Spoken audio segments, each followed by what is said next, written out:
बिस्मिल्लाहिर्रहमानिर्रहीम। अस्सलाम वालेकुम नाज़रीन, आप यूट्यूब चैनल देख रहे हैं। मैं इमरान खान हूँ। नाज़रीन, बलूचिस्तान में एक इंतहाई अफसोसनाक वाक़या पेश आया और ये खौफनाक हक़ाइक़ हैं इसके मैं आपके साथ शेयर करता हूँ। बलूचिस्तान का एक वस्ती ज़िला है सोराब, यहाँ पे एक हौलनाक वाक़या हुआ जिसके नतीजे में बड़े पैमाने पे सिविलियंस जो हैं वो जाँ बहक हो गए हैं।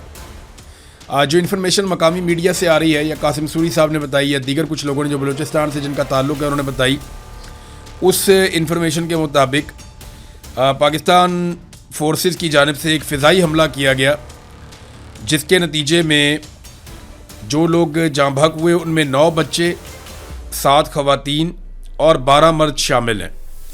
और इनमें बच्चे जो हैं वो दूध पीते बच्चे भी हैं, बहुत छोटे बच्चे हैं। अगर आप ये तस्वीर और वीडियोज़ में आपको दिखा पाता तो आपका दिल दहल जाता। ये बड़ा खौफनाक इंसिडेंट है, बड़े हौलनाक मनाजिर हैं जो उसके मैं देख रहा हूँ और ये बड़े तकलीफ़ देह मनाजिर हैं। इसमें पहले हम देख लेते हैं कि मौक़िफ़ किसका क्या है और ये किया क्यों गया और ये वजह क्या बनी। देखिए, इसमें जो एक स्टेटमेंट है वो तो वज़ीर आला बलूचिस्तान का है। सरफराज बुगटी ने कहा कि सोराब में 18 दहशतगर्दों का खात्मा काबिल तहसीन है। वाक़े में कीमती इंसानी जानों के ज़िया पर दिली अफसोस है। और जो ये बात की पहले सरफराज बुगटी ने, उसमें उन्होंने एक अलग तरह का स्टेटमेंट दिया, लेकिन फिर जब DG ISPR का स्टेटमेंट आया वो किसी और तरह का आया। वो ये कहते हैं कि सोराब में बारूदी मवाद से भरी हुई गाड़ी तैयार की जा रही थी और ये धमाके से तबाह हो गई गाड़ी और इसमें 8 दहशतगर्द हलाक हो गए। इलाके में मौजूद 3 शहरी भी जाँ बहक हो गए। अब ये वो इब्तदाई इतलात हैं जो अलग अलग ज़राए से दी गई हैं, लेकिन जो नंबर्स आ रहे हैं वो 28 लोग हैं जो अब तक जाँ बहक हुए हैं, 17 लोग हैं वो ज़ख्मी हुए हैं और आवाम बड़ी तादाद में निकल कर बैठ गई है लाशें रख कर सोराब रोड के ऊपर। वहाँ पे सोराब के इलाके में जो मेन रोड है उसे सोराब मेन चौक कहते हैं, वहाँ पे लाशें रख कर लोग बैठ गए। सिक्योरिटी फोर्सेस ने वहाँ पे, बलूचिस्तान की हुकूमत ने और सिक्योरिटी फोर्सेस ने कर्फ्यू नाफिज कर दिया है और वहाँ सारी रात अब कर्फ्यू रहता है। लोगों की नकलो हरकत पर पाबंदी लगा दी गई है और इस मामले को दबाने और छुपाने की कोशिश की जा रही है और कोशिश ये की जा रही है कि 15 अगस्त तक ये कर्फ्यू जारी रहे जब तक कि 14 अगस्त के प्रोग्राम नहीं हो जाते। अब ये इंतहाई अफसोसनाक वाक़या है। 28 पाकिस्तानी शहरी जो बलूचिस्तान से हैं वो शहीद हुए। उनमें 9 बच्चे, 7 ख़वातीन और 12 सिविलियन मर्द शामिल हैं। अब इसमें पहले कुछ जो मिलिट्री एस्टेब्लिशमेंट के करीब सहाफ़ी हैं उन्होंने ये खबर दी थी कि क्वाड कॉप्टर के ज़रिए से दहशतगर्दों पे हमला किया गया और उस हमले के नतीजे में कुछ सिविलियन भी मारे गए। तफसीलात अभी आ रही हैं। DG ISPR ने एक अलग तरह का मौक़िफ़ दिया कि वो खुद ही धमाका हो गया, वो खुद कुछ बम्बार वाली गाड़ी तैयार कर रहे थे।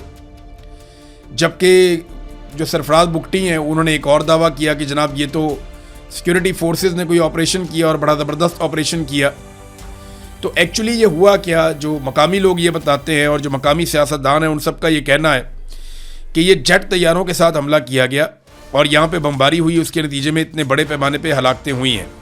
अब ये छोटे छोटे बच्चों की लाशें सड़क पे रख के बैठे हुए हैं। ये बड़े हौलनाक मनाजिर हैं। मैंने इस तरह के मनाजिर मैंने गज़ा में देखे थे, यानी वो एग्जैक्टली मुझे वैसा ही दिखाई दे रहा था, मट्टी से हटे हुए जिस्म और बहुत।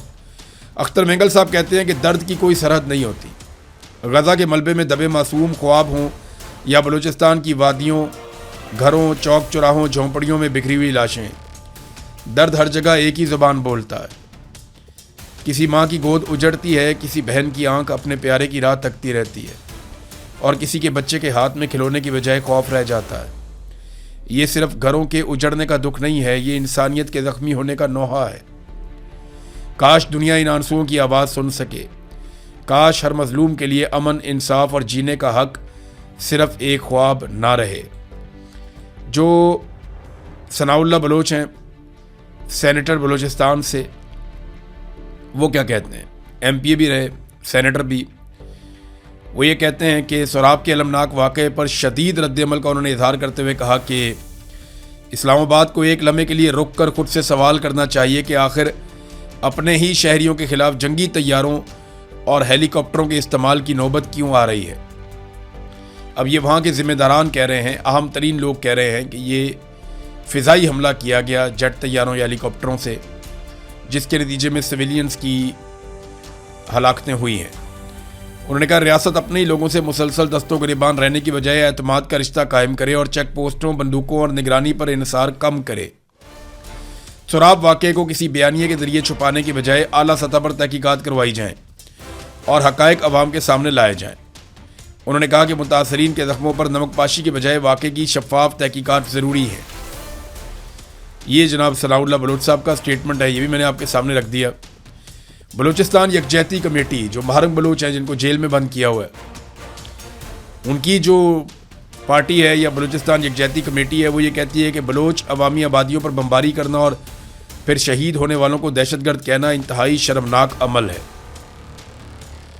غیر سنجیدہ بیانات سے اندازہ لگانا مشکل نہیں ہے کہ 4 سالہ معصوم بچوں کے جنازوں پر ریاستی اداروں کو ذرا برابر بھی افسوس نہیں ہے۔ سوراب گدر میں پیش آنے والا واقعہ روح کو جھنجھوڑ دینے والا واقعہ ہے۔ خون آلود کفن سڑک پر احتجاج کرنے پہنچے تو پورا ریاستی میڈیا بیانیاں گھڑنے کے لیے انہیں دہشت گرد قرار دے رہا ہے۔ یہ بچے تو دہشت گرد نہیں ہو سکتے نا، خواتین تو دہشت گرد نہیں ہو سکتی۔ ایک چھوٹا بچہ بہت معصوم جو صحیح طرح سے چلتا بھی نہیں ہے وہ کیسے دہشت گرد ہو سکتا ہے؟ ایک اتنا چھوٹا بچہ جو کبھی اسکول بھی نہیں گیا وہ کیسے دہشت گرد ہو سکتا ہے؟ ایک عورت جو اپنے گھر کے اندر رہتی ہے، چادر اور چار دیواری کے اندر رہتی ہے، اپنے گھر کے کام نمٹاتی ہے، بچوں کو پالتی ہے، وہ کیسے دہشت گرد ہو سکتی ہے؟ ایک عام آدمی جس کو اپنے بچوں کا پیٹ پالنے سے فرصت نہیں ہے وہ کیسے دہشت گرد ہو سکتا ہے؟ پاکستان کا میڈیا اس کے اوپر ایک لفظ بولنے کو تیار نہیں ہے، ایک جملہ پاکستان کا میڈیا اس کے اوپر نہیں بول رہا، کوئی اس کے اوپر بات نہیں کر رہا، سوشل میڈیا بھی زیادہ اس کے اوپر بات نہیں کر رہا۔ میری آپ سب سے گزارش ہے جتنے بھی ہمارے ڈیجیٹل میڈیا کے دوست ہیں وہ تمام اس واقعے کو رپورٹ کریں، سوشل میڈیا پہ اس کو زیادہ سے زیادہ اٹھائیں تاکہ آئندہ کے لیے ایسے قتل عام سے پہلے 10 دفعہ سوچا جائے۔ انتہائی افسوسناک واقعہ ہے۔ ملٹری اسٹیبلشمنٹ اور حکومت نے اس واقعے کو الگ الگ طرح سے بیان کیا ہے جس سے اس بات کو کلیئر کیا جا سکتا ہے کہ وہ کچھ چھپانے کی کوشش کر رہے ہیں اور لوگ لاشیں سڑک پر رکھ کے بیٹھے ہیں تو وہاں پہ کرفیو لگا دیا گیا کہ وہاں پہ اب کوئی جائے گا ہی نہیں، ہم کسی کو وہاں پہ جانے ہی نہیں دیں گے۔ ناظرین یہ آپ دیکھیں نا اسحاق ڈار کا سٹیٹمنٹ، ایک افسوسناک انسیڈنٹ ہوا بحیرہ احمر میں جس کو ریڈ سی کہتے ہیں، آپ جہاں پہ حوثی حملہ کر دیتے ہیں ان بحری جہازوں کے اوپر جو سعودی عرب سے نکلتے ہیں۔ تو اسحاق ڈار اس کے بارے میں کہتے ہیں کہ بڑی تشویش ہے مجھے اس حملے پہ، معلومات کے مطابق 3 پاکستانی شہری اپنی جانوں سے ہاتھ دھو بیٹھے ہیں جبکہ ایک زخمی ہوا ہے۔ ہم غمزدہ خاندانوں سے دلی تعزیت کرتے ہیں۔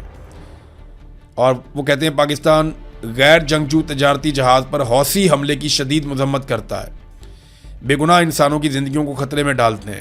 دیکھیں حوثیوں سے اب پاکستان نے لڑائی کرنی ہے، یہ ہم سب جانتے ہیں، وہ اس لیے کہ سعودی عرب کی حوثیوں کے ساتھ لڑائی ہے اور پاکستان کا سعودی عرب کے ساتھ دفاعی معاہدہ ہے اور حوثیوں کو دہشت گرد کہا جاتا ہے، لہذا حوثیوں کے ساتھ تو اب لڑائی کرنی ہے پاکستان کو، یہ ہم سب کو آئیڈیا ہے۔ اب تک کے لیے اتنی، اپنا خیال رکھیے گا، اپنے اس چینل کا بھی۔ اللہ حافظ۔